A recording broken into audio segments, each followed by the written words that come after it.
Hi, and welcome back to another episode of Let's Bark About It. Today we have with us Dr. Calli Thompson from Northwestern Veterinary Hospital. Calli, thanks for being with us. You're very welcome. Thank you for having me. Thank you for coming back.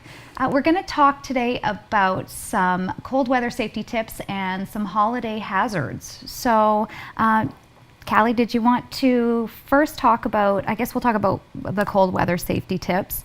And I wanted to specifically talk about the hazards of leaving your pet in the car in the winter, because we hear a lot about this in the summer. Yeah, for sure. But not so much in the winter, so. And definitely the risks are not really all that different, right? If anyone's gotten up early in the morning in the middle of January to start the car, you know how cold it is. It's frigidly cold, and it happens very quickly. So the same way we worry about pets overheating in the summer months, in the winter months the concern is cold weather exposure and them freezing. Okay. So even with the car running, that can also not give them enough warmth. Your engine isn't staying warm, and it's not going to be blowing as warm air. So even leaving a pet in the car with the vehicle running in the winter is not a recommended thing to do. Right. So basically leave your pet at home. We Yes. say the same thing Yeah. in the summer. Exactly. Kind of almost regardless of the time of year, a vehicle is not a great place for an animal. Cat, dog, big or small, they're usually better left at home. So the way that it was best described to me was that your car actually acts as an ice box, like a freezer box. Yep. So it traps all of the cold air, and your car would actually be colder than the exterior. And it definitely can be at times. Yeah. Yep, for sure. They've done studies that's shown that. The same way in the winter months, it can actually be warmer, right, than it is actually the temperature outside. So we just have to keep that in mind. And I think a really good rule of thumb is you know, you want to go for a car ride around the block with your dog. That's one thing. But leaving your pet in a vehicle unattended, regardless of the time of year, is just not really a great idea. Okay. Taking unnecessary risks, really, at the end of the day. Right. So then, just talking about the cold weather outside, one of the challenges that I encounter as a dog owner, and I have a system to counter this, is the cold water I leave outside for my dog. So I actually swap bowls. I haven't bought a heated water dish yet, but I do a swapping bowls method. So they always have thawed out water. Yep. So freezing water, Yep. you know, is an issue, right? So if we have animals that are spending any time outside, regardless of the time of year, they need to have access to fresh water. Mm-hmm. Okay. So in the winter months, the concern is, one, the type of bowl that you're using. So metal bowls are bad, right? Yes. We've all put our tongue probably one time or the other as a young kid on a piece of metal, and they've gotten it stuck. Yeah. And that can happen to animals unbeknownst to them any time. Yeah. So metal bowls, not great for winter months. You'd also be a little bit concerned about using a glass bowl, because we do know that water expands when it gets cold. And so you could then have a dog kind of rooting around with their tongue, potentially a glass bowl that's been broken, and you could end up with a really bad laceration. That's going to be an issue as well. So you're probably better off going with some type of plastic that can expand, but water itself left out at this time of year, regardless of the type of bowl you use, is going to freeze. Right. So we want to look at then, if you have an animal that you can't provide either a warmed area for them to drink in, like a back porch, or a dog house that can be maintained at a proper temperature, it's a really good idea to look at investing in some of the heated water bowls out there. Yeah. It's sort of the same philosophy that a lot of farmers and people with livestock have to use. They either have to aerate the water, so that's bubbling the water so it doesn't have a chance to freeze, or heating it internally. And with some of the advancements in technology, there's some fairly inexpensive ones available on the market. Taking a look online and reading some reviews are great resources to be able to provide your animal with water on a year-round basis. Perfect. So some of the safety tips as far as your dog being outside, whether that's walking them or leaving them outside in the yard, what are some recommendations that you have as far as, say, the length of walking your dog or how much exercise they should get in the winter. Yeah, so exercise is still very important. But I think you have to, one, be aware of the type of dog that you have, right? If you have a Nordic breed, this is going to be a great climate for them. They're easily going to be able to do lengthy walks in the snow and manage the cold very well because they've got a nice thick insulated coat. If you extend that application to a breed that the northern climate's maybe not ideal for, a Chihuahua, a Greyhound, a Whippet, they just don't have the level of insulation and coat warmth to maintain an adequate body temperature. And so those dogs probably, despite the fact that they're maybe not going to agree with us on this, but probably need some type of external protection. So whether that's a jacket, whether that's a blanket, if you're going to be spending time outside with those types of breeds of dogs, you want to make sure that they're protected. The other thing would be for their pads and their paws. So regardless of the breed, a lot of these guys can have issues with walking on the sidewalks and the amount of snow and gravel that as a city of Thunder Bay we have to use to keep those areas safe. That can be really irritating to the pods and the skin and the tissue in between the feet. And we see a lot of animals develop skin conditions because of that. Okay. There are a couple different techniques that you can use to help your pet with that. One would be for snow buildup. You can use musher's wax. There's a couple different topical applications of almost like a wax product that you can use for the feet. So does that prevent the buildup of snow in between the padding of their Yeah. paws? Yeah, Okay. and it gives also a little bit protection to the pads as well. Okay. Probably won't do a ton though for salt and sand because those things can still work their way between the toes. Right. So for the other sort of form of protection would be to go the route of booties. Right. Now, they're a great idea philosophically. Again, our pets sometimes have a different idea about that. Yeah. And you definitely want to look for a boot that's well designed, that's well insulated, that has some good reviews prior to investing in it. And also know your pet because some of our animals will decide, well, if I've got to wear these boots, the walk just isn't for me. Right. But regardless, it's important to look at those as options to keeping our pets safe and healthy when they're going to be outside. So you mentioned salt on the roads and on the ground and the sidewalks. What kind of precautions should we be aware of when it comes to salt and possibly a dog licking their paws or the damage to their paws? Yeah, so there's you'd have to ingest a lot of salt to be for that to become a problem. But even them just cleaning their paws will make them want to drink water. So that brings us back to definitely having access to fresh water. But there are also other chemicals out in the environment at this time of year. You think of antifreeze, and you specifically think of a lot of us are going through a lot of windshield washing fluid, right? And that fluid is usually a fun color, so it's attractive to pets. And number two, it usually has to contain antifreeze so that when we're using it on our vehicles, it doesn't freeze for us. And it doesn't take a lot of ingestion of antifreeze to become a problem for a cat or a dog. So even if they don't have access to drinking it out of a bowl or out of a container, if they've walked through an area where it's been spilled, they then lick their paws. That could be a very serious dose that they've ingested. So even that small of an amount could be very serious. Concerning. Yeah. So what are some of the signs and symptoms as far as antifreeze poisoning? Because that is a specific concern I wanted to talk to you about today. It is. So the unfortunate thing is that if you're unaware of your pet being exposed, by the time they show symptoms, it's very advanced. Right. Okay, and so common signs that we'll see in an animal that has ingested antifreeze that the owner doesn't know about would be drinking a lot of water. So they might be going to their water bowl and drinking it dry in an hour instead of throughout the day. They're also probably going to be having urinary accidents. So asking to go outside very frequently or not actually being able to hold it to go outside. Some owners will also report that the animal is acting incoherent, they're stumbling, their coordination is off, almost like they're intoxicated.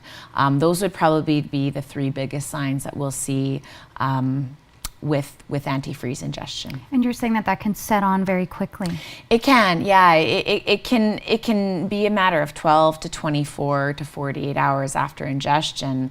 But the biggest problem for us as veterinarians is that if the symptoms arise and are present, and we then, looking backwards, figure out that that's what's occurred, unfortunately, usually the damage is permanent, Right. and we lose a lot of those pets. So focus on awareness and prevention. Prevention is your key. Yeah. Yeah, because by the time we figure it out, unfortunately, it's usually too late. Okay, we're going to continue this. We're going to take a short break. Thank you. We'll be right back.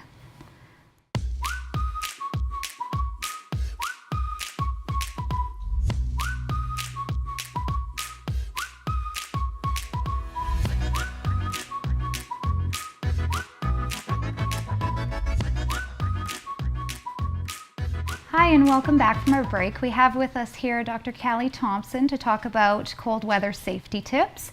Hi, Calli. Hi. Thanks for being here. You're very welcome. So before the break, we were talking about the ingestion of antifreeze and how that's a big concern in the winter for animals because it can be very lethal, very deadly. Definitely. So we talked about some of the signs and symptoms and how onset can be very rapid.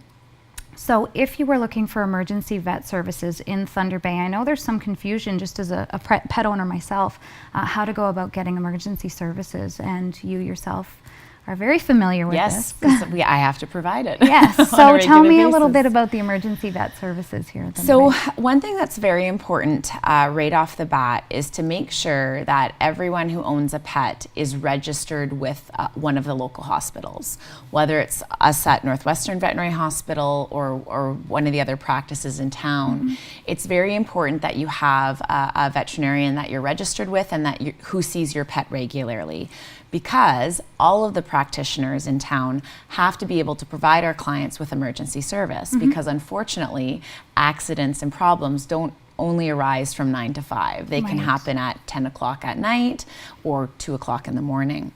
So the way a client would get a hold of their veterinarian for emergency services, if the hospital was closed, would be to initially check on their website and see if they have an indication, is there a special number that I need to call to get a hold of a veterinarian? The other way you would reach out to your veterinarian after hours would be to call the clinic. And most of the clinics have, mine included, have a voicemail recording for owners that feel that they need to see a veterinarian right away. Either there'll be a specific number then that they call to get a hold of the vet directly, or they'll go through an answering service who will reach out to that veterinarian and have that veterinarian personally contact the owner so they can understand from that owner what their concerns are. And if the veterinarian and the owner together deem that, yeah, this is something really important that is time sensitive and we need to see this animal right away, they will then make arrangements to have the owner bring the animal down to that hospital. Okay. Unfortunately, in Thunder Bay, because we are a smaller and isolated community, we don't actually have a hospital in town that is staffed 24/7 with veterinarians and health professionals. The closest 24-hour emergency hospitals for us would be, if an owner needed that, would be the University of Minnesota in the United States, or somewhere in Toronto or Winnipeg, which for a lot of people is a lengthy drive, It is. and that length of time in terms of seeking care for their pet could then put their pet at risk, right? So even though we don't have somewhere where there's open, where you can just show up with your pet, there's always going to be a veterinarian available as long as you are registered with a practice and as long as you bring your animal in for regular care and you have that relationship established with a veterinarian in Thunder Bay. So what about a situation where, say, this animal isn't registered, an animal's hit by a car, for example, and you don't know who it belongs to and you want to bring it after hours to a vet? What happens in a situation where you're not registered or this animal is not registered? So it can be really hard in those circumstances to seek medical care. If it's not your own pet, what we would recommend you do is that you contact the City of Thunder Bay Animal Services. Okay. They would be responsible in that circumstance, and they would have a veterinarian who works with them to be able to provide emergency care for that pet. So that makes would be, sense. I think, the best resource to use if someone comes across an animal who's injured, Who's right? injured, Who and Animal Services has the after-hours they service do, as well. yeah, as far as I know. exactly. So Okay. you would contact them the same way, in a very similar manner. You would call their main number, and they would be directed to someone available 24/7 to take those calls, and then send someone out to the scene to assist. Perfect. Okay, so I'm glad we clarified the difference there, because it's yeah, it can be difficult. It can be when it's not your difficult and animal. very troubling if you come across a situation like that. Course, Yeah. We were talking a little bit briefly about some of the misinformation out there about caloric intake in the winter. I wanted to clarify that with you, because some pet owners may be under the impression that they should be feeding their animal more in the winter, and we wanted to clarify. Yes, yeah. So as we were doing some research for today's segment, that was something that was brought up, was that there are some recommendations out there that we want to feed our animals more in the winter months. My concern with that is that there are very few animals out there who actually end up needing more calories in the winter than they do in the summer. Right. Unfortunately, on average, the majority of pets in our community are, to start with, about 10 to 15% overweight. Okay. If we then add extra calories to their diet in the winter, keeping in mind that for the majority of us, it's also very hard to provide the same level of activity Yes. and the same calorie burn off in the winter months, what's going to happen is we've taken our pets who are already overweight, we've added more calories and dropped their activity. So what's going to happen is that their weight is going to continue to increase.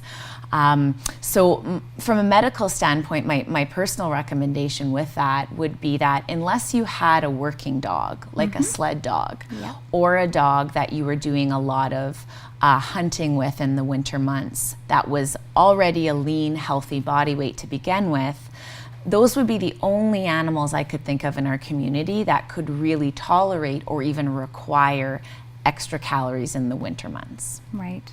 Okay. Well, when we come back, I want to talk about holiday hazards, because we're around that time of year. We are. So we're just going to take a quick break, and then when we come back, we're going to touch on that. Perfect. So Sounds great. stay tuned. We'll be right back.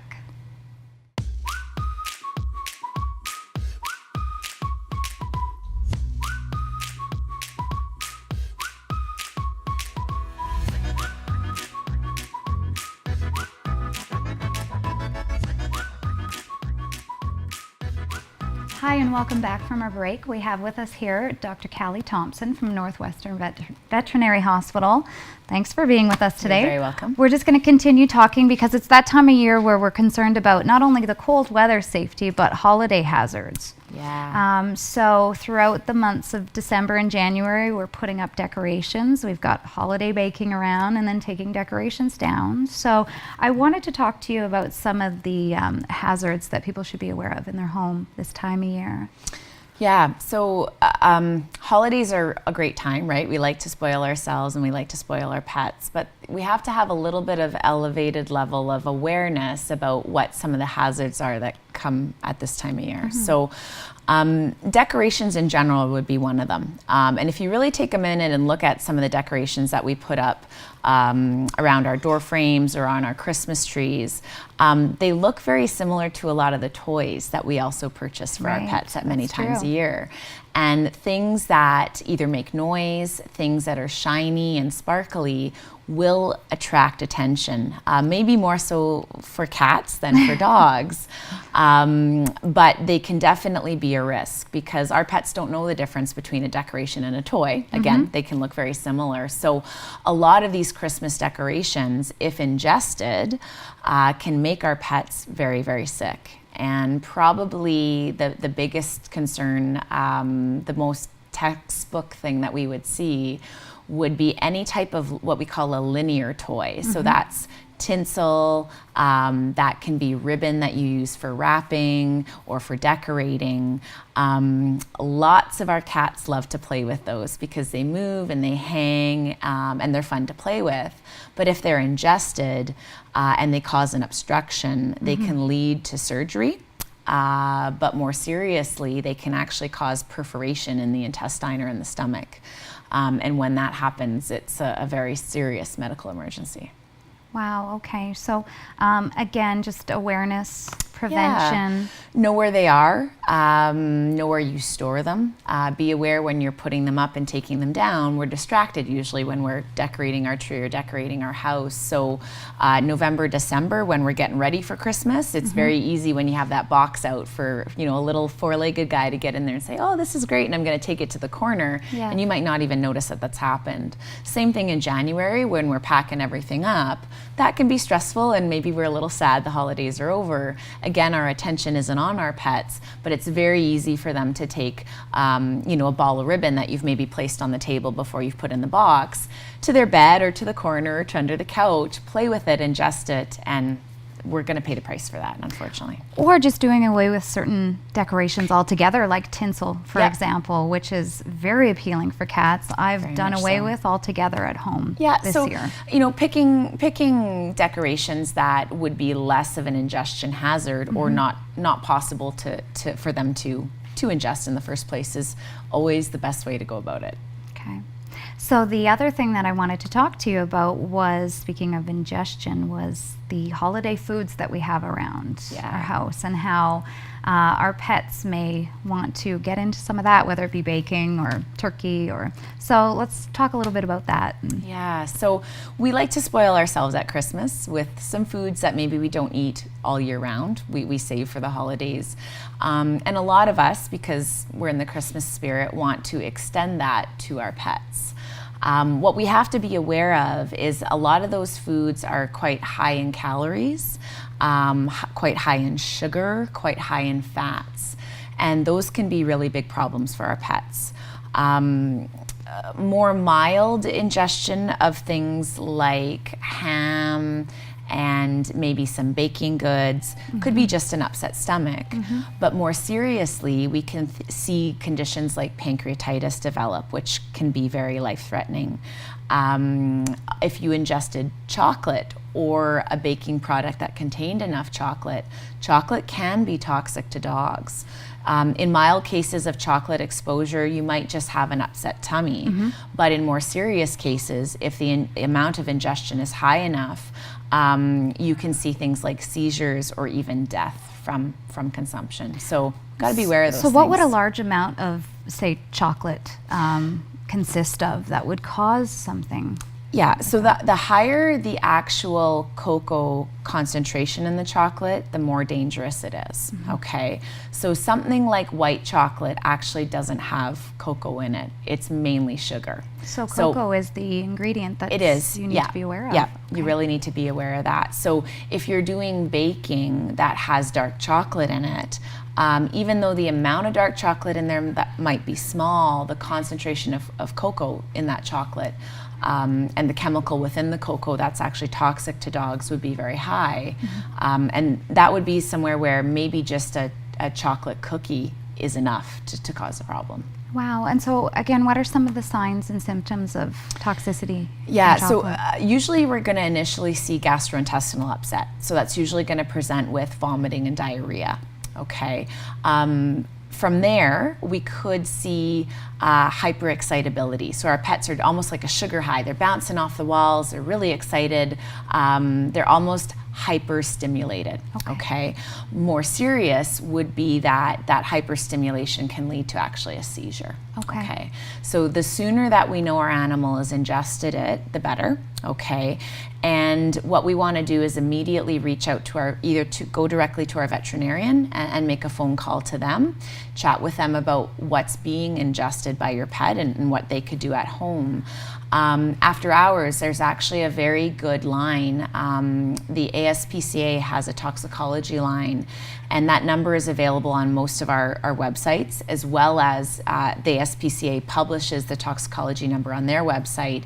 And regardless of the time of day or what it is, if you think your pet has ingested something that could be toxic to them, they always have toxicologists available by phone. So they'll look at what your animal's ingested, what size it is, and let you know whether or not this is just something to watch or you need to seek veterinary care immediately. Wow, that's a great reference. Thank you. Definitely is. So the other thing is like holiday foods, so leftovers, turkey stuffing, that kind of thing. Is there anything that you want to be very cautious of? Yeah. The worry there would be if it's stuff that we're necessarily not going to consume, maybe it's pieces that have bone in it or are really high in fat. Right. And so the bones become a concern because they could get stuck or lodged anywhere in the gastrointestinal tract. And if that happens, they can, one, cause a lot of damage, but usually require surgery to get them out. Yeah, going back to our earlier discussion about pancreatitis, so we do know that fat tends to be a very common trigger of pancreatitis. And if we're cutting off all of the fat, let's say off of our ham, or draining all of the bacon grease into a container and thinking, well, my pet would really like that. Those would be things that we don't want to offer our pets. They're better to go directly into the garbage and making sure then that garbage goes somewhere where our pets can access it. Perfect. So no fatty foods. No fatty foods. Well, that wraps up today's talk. Thanks for being here again with us, Dr. Calli. I love having you on the show. Thank you for having me. Very informative. I appreciate it. Okay. That's it for our show today. Thanks for watching. We'll see you next time on Let's Bark About It.